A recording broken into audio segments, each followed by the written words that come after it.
You're listening to NWKS Radio, and this is FlyOver Country 97.9. I'm Kristina, and I was fortunate enough to see the guy that I have on the phone with me right now in concert. He performed in Dodge City at Dodge City Days, and I fell in love with his music, and I'm a new super fan, and I have Grant Gilbert on the phone.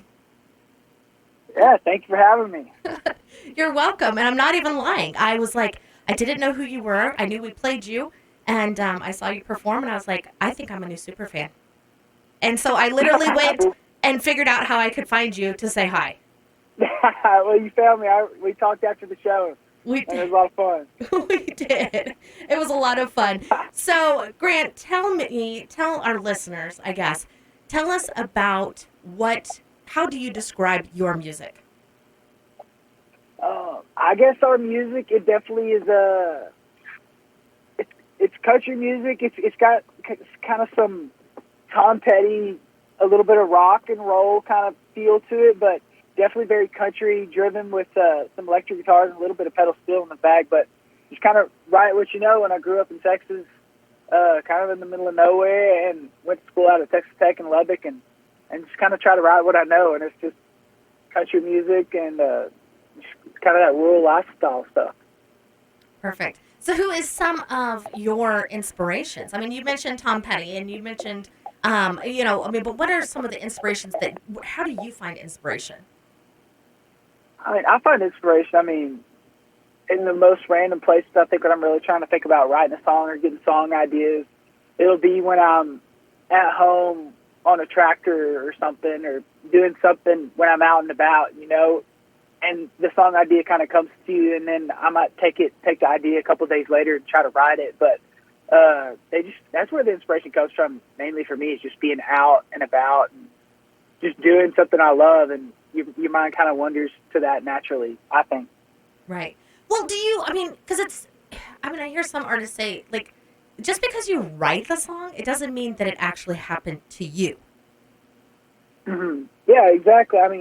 I feel like writing is a little bit like storytelling. It could be like writing a book, whether it be fiction or nonfiction.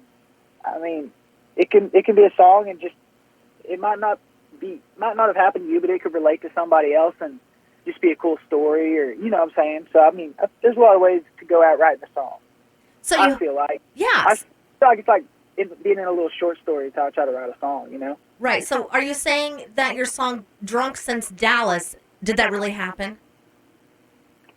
Well, it's kind of a weird story to the song. So I guess part of it is true, and then part of it's kind of a made-up story. I guess it's kind of like so we were in Fort Lauderdale, Florida, on one of my buddy's bachelor trips, and one of my friends was flying from Midland, Texas, to Florida, and he had a layover in Dallas, and so he drank at the airport all day in Dallas, and then landed in Florida late and showed up with all of us at the bachelor party, and was like, "I've been drunk since Dallas, like ready to party." And I was like, that sounds like a cool song. And so I wrote the song called "Drunk Since Dallas" next week, and it doesn't have anything to do with the bachelor trip, but it's just where the idea was born from, and and then the story is just country music. The guy gets told by the girl in Dallas that she doesn't love him anymore, and he hits the highway and hasn't turned back, and he's in a motel and has been drunk since Dallas, kind of thing, Wow. So you just never know how a song is going to be born. You just hear something or see something, and it's there for you. Yeah, it doesn't work for me like that. Well, it's a blessing and a curse to be a songwriter. But it'll make you crazy sometimes too. I'll tell you that. Yeah. So where is the craziest? What idea is the craziest that you've ever wrote for a song? And maybe you haven't even, maybe it was just something you haven't even put out. I think definitely the craziest idea I've had for a song, and it wound up being the craziest song, was I was up in Nashville at a Nashville Sounds baseball game, which is like the AAA baseball team for the Brewers. And I was sitting there with Caroline watching the game, and it was like the 7th inning stretch or whatever. And everybody's like drinking beer and eating a hot dog, and they're singing "Take Me Out to the Ball Game," Oh, yeah. And having a good time at this baseball game. And I looked at Caroline, and I was like, this would be the greatest drinking song ever. And so the next day, I sat down with some buddies, and I was like, I've got this weird idea for a song called Take Me Out to the Bar.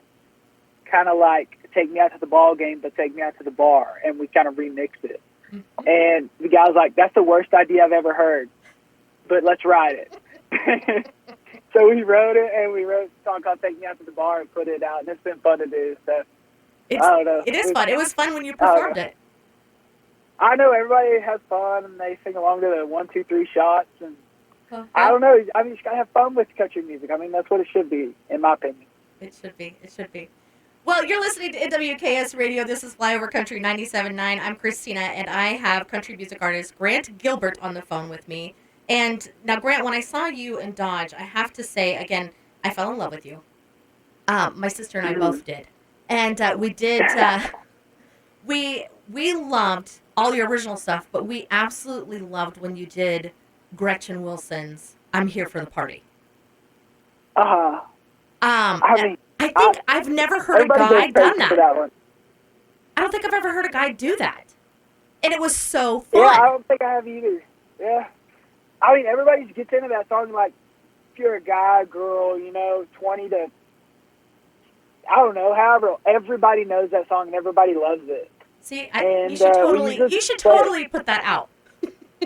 I know, we've started on it. We haven't finished it yet, but we've started the process on recording a little bit of it. So it's in the works.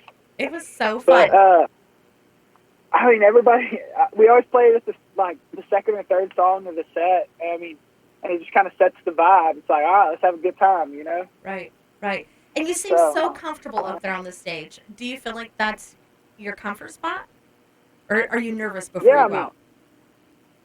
No, I mean, I guess we play so many shows these days. I mean, it's just kind of what you do. It's just kind of a flip you switch and you walk on and you do it, and then you have an hour in the lights, and then when the lights go down, it's all back to normal, But it's comfortable, it's fun. I have a great band with me. They're a great group of guys, and we just have a good time and enjoy each other. So that's what it's all about. Well, you have to. I mean, these are the people you travel with. These are the people that you hang with. These are the people that it's like your work family, and everybody knows that if you get along. Your family. Yeah, you get along with your work family, it just makes work so much better.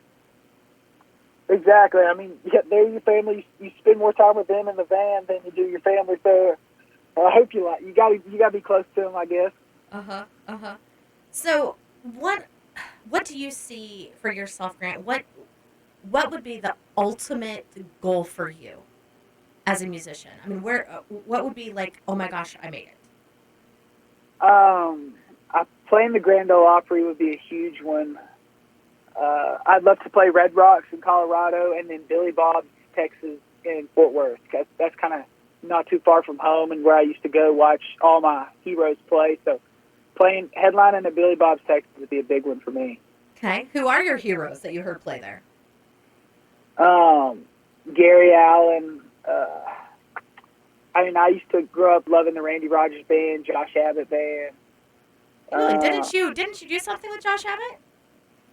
Yeah, we have a duet out together called Six Pack State of Mind. Mm-hmm. So, yeah, I mean, we played a ton of shows with Josh and wrote that song for our album that we put out called Between Highways. And that was just kind of a fun drinking song. And Josh and I have just had such a great relationship throughout the years. And I sent the song to him. I was like, hey, man, would you jump on this? And I don't even know if he listened to it, but he's like, I'm in. So we did that, and it's been a lot of fun. So that was a number one in Texas, and so it was my first one on the Texas radio stuff. So it was definitely cool. It was cool to check that box and ring the bell. All right, so six pack State of Mind. Now you currently have something on the charts right now, correct? Yeah, I think we just broke top 20 with Drunk Since Dallas, so we're going for three in a row there for Perfect. number one. That's the goal. So, perfect. Yeah, I guess I got to thank my buddy Kate Cotton for Drunk Since Dallas for that idea. Right? Thanks for drinking, buddy. And he's going to be like, he's going to become an alcoholic, and it's all going to be your fault because he's going to say, like, but I gave Grant the best idea ever by drinking. I know. He's a character. He'll give you plenty of ideas if you stand around him long enough. That's awesome. So you've played with Jazz Shabbat. Who else have you played with or opened with that you were like so excited about? I mean, we played with a lot of people. I mean, a lot of the Texas guys we've been on the road with. We got some shows coming up this weekend with my buddy Corey Kent, and I'm super excited about those. He's on fire right now, and so I'm looking forward to those shows. And we've written together in the past. I wrote a song with him that he put out with Colby Cooper called "Ain't My Day," and that song's done great for him. And I just can't wait to get out on the road and play these shows with him this weekend, and hopefully see some people be singing "Ain't My Day" out there and sit and watch his set and have a drink and enjoy it. So I'm looking forward to that. Right. So when you're at your shows, I mean, after you perform, do you ever try to go out into the audience and watch the next band? I mean, do you feel like you can blend in enough? Yeah, I mean, a lot of times I'll watch from the side of the stage just to watch the next band. I'm at least going to watch a couple songs no matter what, the next band that we play with always. And I mean, I usually try to go out to the merch booth and shake hands and thank people for coming out and all that kind of stuff. And then, I mean, after our Dodge City show, we stayed and watched a few songs, and we did hit the road early. But they had a DWI checkpoint right outside the concert. Oh, they did? Yeah, they did. And we pulled up, and they shined their lights all inside our vehicles. They checked us, and we're like, hey, we were playing the concert. We weren't acting crazy. Right. Well, they let us go. We were legal, I guess. Oh, thank goodness. Under the limit. Thank goodness. Yeah. Made some Dodge City newspapers headlines. Right. Bad boy, Grant Gilbert. Yeah. I'm just a bad boy, I guess. So, Grant, where can people find you? Where can they find information about you? Where can they find your music? Where are you? We are everywhere on Facebook, Instagram, X, Grant Gilbert Music, and GrantGilbertMusic.com, TikTok. Got a lot of new music that we're working on. I have a duet coming out with my buddy Clayton Mullen next Friday, September 6th, called Things the College Town Taught Me. I mean, I went to school out of Texas Tech, and it's just the biggest college town, and it's kind of a funny time growing up, so we kind of wrote a song about that and had a good time with it and filming the video for it. But and then got that new EP coming out this fall, so a lot of new music on the way. Been writing a ton, and hopefully some more Kansas shows coming up. I hope. I hope so too. I would love to see you again. And now that I don't have to try to sneak my way in with the merch people, which happen to be Caroline, which is your fiance. Yeah. Yes. Okay. See, and I was like, yeah. And she was like, oh, let me just call him.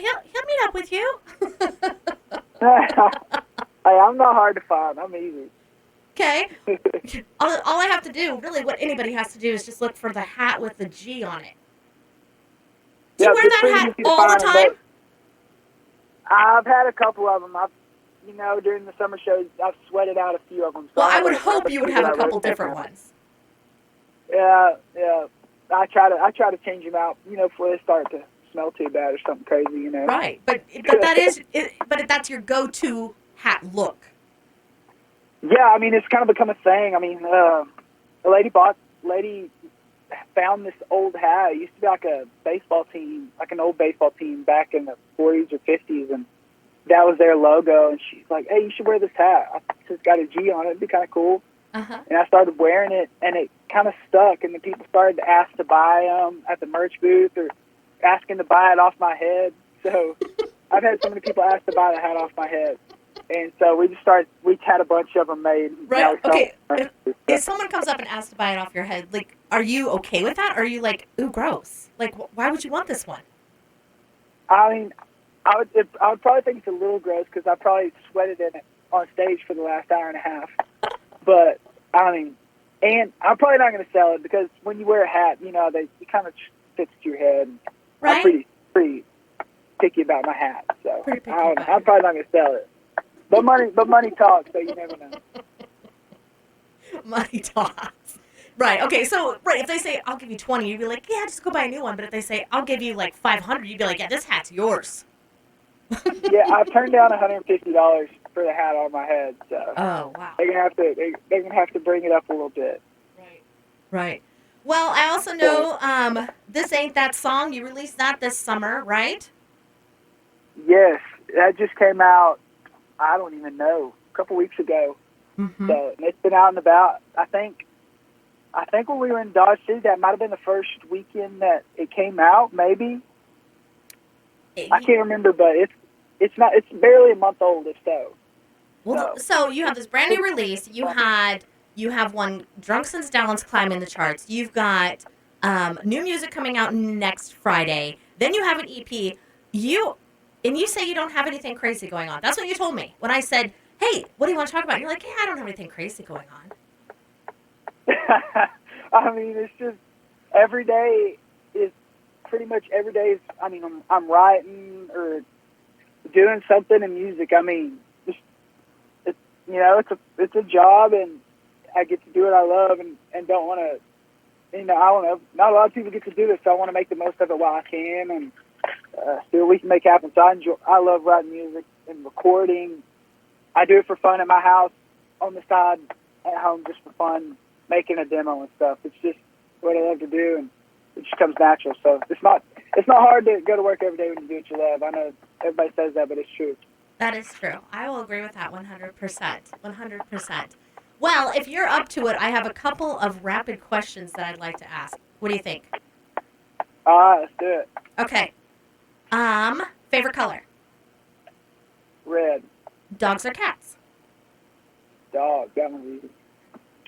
All right. How about favorite sandwich?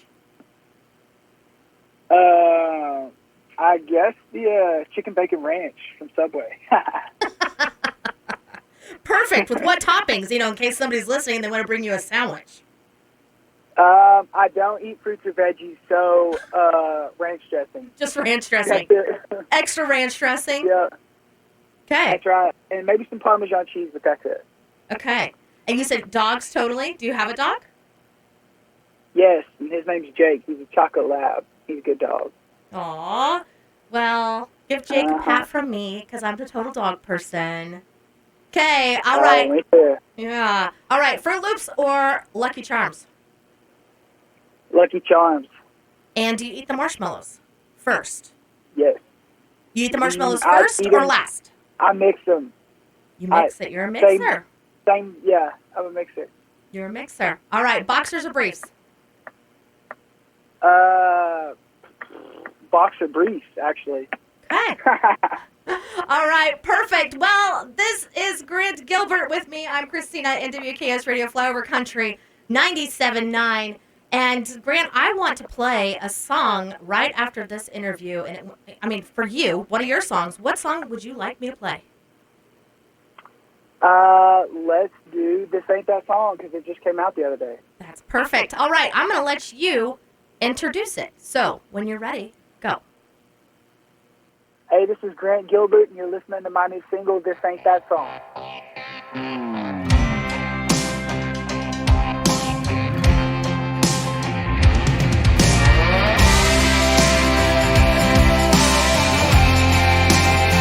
I've been drinking whiskey like it's water, but it ain't because you're gone. I ain't shutting down every bar in this town, 'cause I can't sleep alone. You think I'm thinking, drinking, singing about your girl, you got it wrong. This ain't that song. This ain't that song you wanna hear, that achy, breaky tear in my beer. Ain't no I was wrong, you were right, but I can't stand another lonely night. So raise your glass, don't let the door hit you. No looking back, 'cause I ain't gonna miss you. Bet you wanna hear about how I can't move on, but this ain't that song.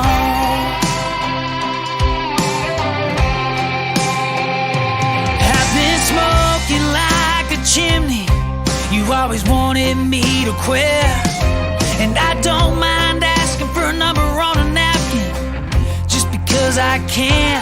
You think I'm lonely, think you're the only one I need, baby, don't. This ain't that song.